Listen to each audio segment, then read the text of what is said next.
The most appropriate structure for the complex PT2NH32NCS2PPH32 is ये जो complex जो है उसका अप्रोप्रिएट स्ट्रक्चर क्या रहेगा?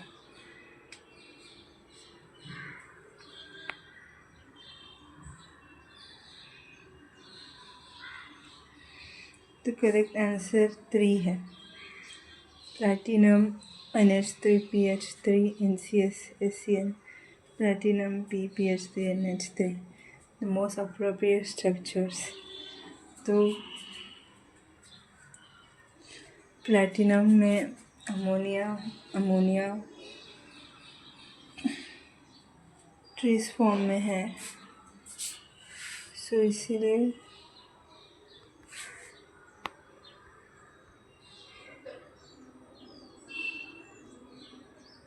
करेक्ट आंसर ये है। नेक्स्ट है 47।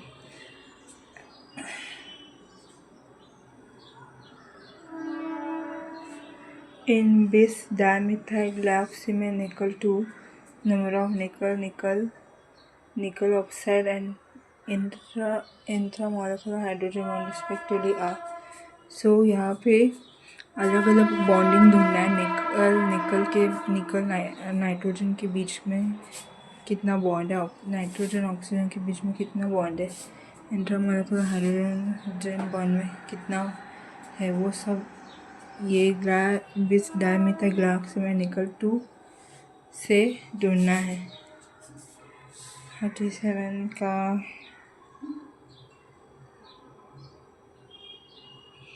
करेक्ट आंसर है 2। करेक्ट आंसर 2 है।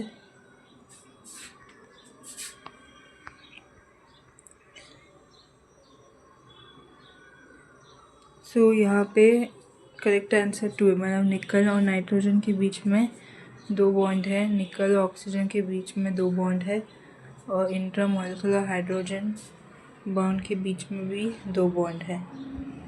नेक्स्ट है nickel dibromide react with ethyl diphenol phosphor at -780 degrees Celsius।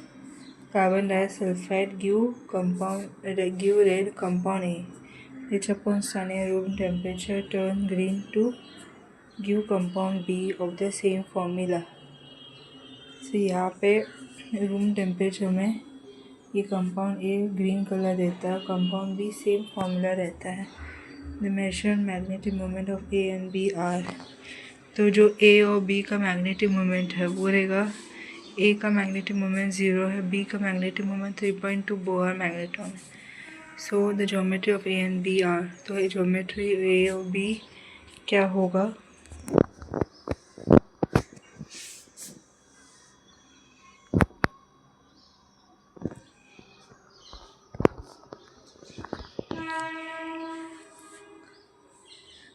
सो यहाँ पे 48 का करेक्ट आंसर हुआ है। निकल डायब्रोमाइड रिएक्ट करता है इथाइल डाइफॉस्फेट के साथ -70 डिग्री सेल्सियस टेम्परेचर CS2 में, ताकि ग्रीन कलर कंपाउंड ए दे सके। कंपाउंड ए रूम टेम्परेचर में देता है और कंपाउंड बी ग्रीन कलर देता है। फिर major magnetic moment of A is, A का मैग्नेटिक मोमेंट जो है वो 0 रहता है, 0 मैग्नेटिक मोमेंटम 3D84 होता है। सो यहाँ पर 3D का 8 इलेक्ट्रॉन है। सो यहाँ पे DsP2 हाइब्रिडाइजेशन फॉर्म होता है स्क्वायर प्लेनर। फिर बी में क्या है, 3.2 बोहर मैग्नेट्रॉन है, तो बोहर मैग्नेट्रॉन 3x है। यहाँ पे 2 अनपेयर इलेक्ट्रॉन है, 2 अनपेयर इलेक्ट्रॉन प्रेजेंट है sp3 टेट्राहेड्रल।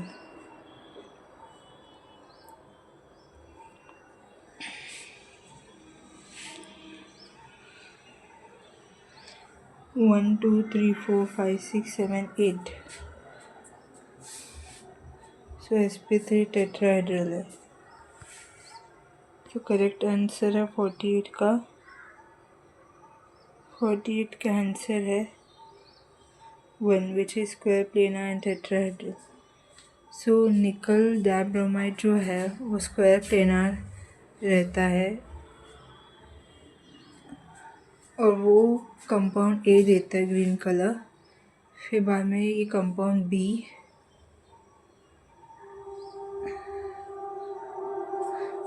जो ए कंपाउंड ग्रीन कलर रहता है, B compound, A compound red colour रहता है, बी कंपाउंड ग्रीन कलर रहता है। So A compound square planar देता है और B compound tetrahedral green colour देता है।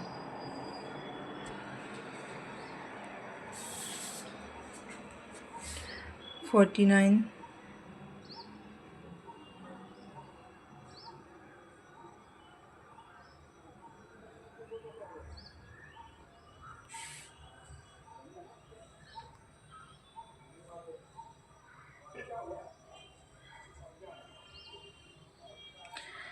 If L is the neutral monodentate ligand, अगर L monodentate ligand है तो species AgL4 2+, AgL6 2+, AgL4 3+ respectively are। तो अगर L जो है न्यूट्रल मोनोडेंटल लिगैंड और स्पीशीज AgL4 2+, AgL6 2+, AgL4 3+ देता है तो कंपाउंड क्या फॉर्म होगा?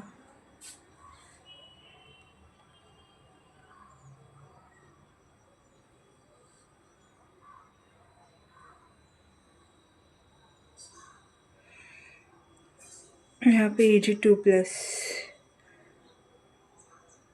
1 2 3 4 5 6 7 8 9, 2 3 4 5 6 7 8, 8 इलेक्ट्रॉन है।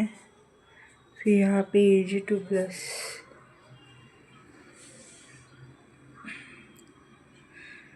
ये ऑक्टाहेड्रल है। सो यहाँ पर 1 2 3 4 5 6 7 8 9 है। फिर 1 2 3 4 5 6 7 8 Ag3+।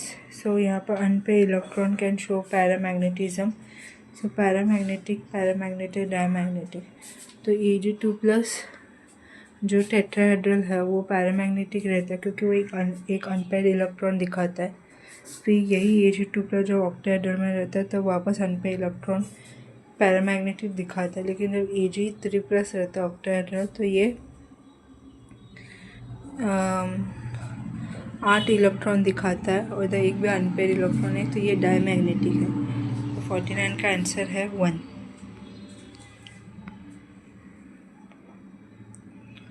सो AgL4 टेट्राहेड्रल है।